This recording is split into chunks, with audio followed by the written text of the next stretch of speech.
لما ألقي في البئر جاءته تسلية، وأوحينا إليه لتنبئنهم بأمرهم هذا وهم لا يشعرون. فجاءت المحنة ومعها تسلية.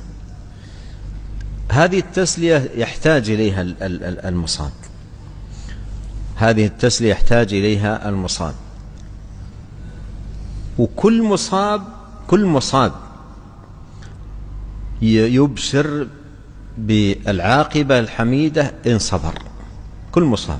ولهذا يسلى كل مصاب، يعني لا يقال هنا يوسف عليه السلام سلي بأوحينا إليه لتنبئنهم. كل مصاب إن صبر يبشر بالعاقبة الحميدة والمآل الطيب في دنيا وأخرى. ولهذا أمرنا أن نبشر الصابرين، أمرنا أن وبشر الصابرين. ولهذا يعني الإنسان عندما يصاب في ماله، في فقد ولده، فقد محبوب عليه، مثل ما قال الله: ولنبلونكم بشيء من الخوف والجوع ونقص من الأموال والأنفس والثمرات وبشر الصابرين. قال وبشر الصابرين، وحدد نوع البشارة وإلا أطلقها؟ أطلق. والقاعدة عند العلماء أن المتعلق إذا حذف يفيد العموم.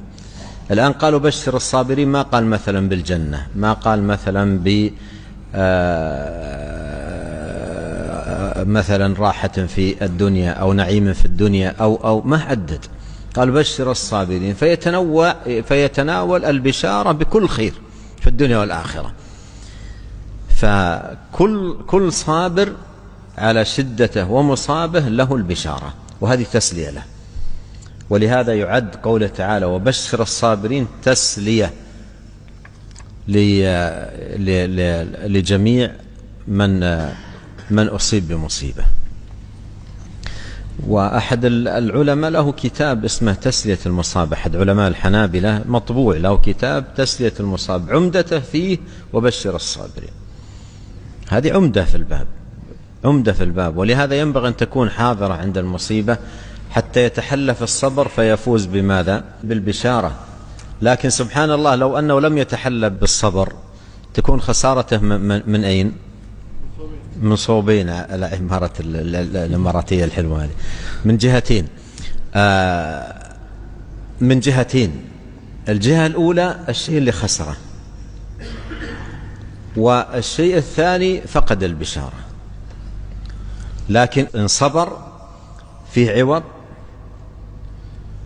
لأن كلمة بشارة فيها العوض وفيها الثواب، وهو أعظم ثواب الله سبحانه وتعالى الذي أعده للصابرين. وبشر الصابرين الذين إذا أصابتهم مصيبة قالوا إنا لله وإنا إليه راجعون أولئك عليهم صلوات من ربهم ورحمة وأولئك هم المهتدون. عمر بن الخطاب قرأ الآية وقال نعم العدلان ونعمة العلاوة. لأن البعير إذا حمل فيها عدلان تحمل، فإذا ملئت وزيد له أيضا فوق سنامه أيضا علاوة على ذلك، قال نعم العدلان ونعمة العلاوة. وبشر الصابرين الذين إذا أصابتهم مصيبة قالوا إنا لله وإنا إليه راجعون أولئك عليهم صلوات من ربهم ورحمة، هذان عدلان، وعلاوة على ذلك أولئك هم المهتدون.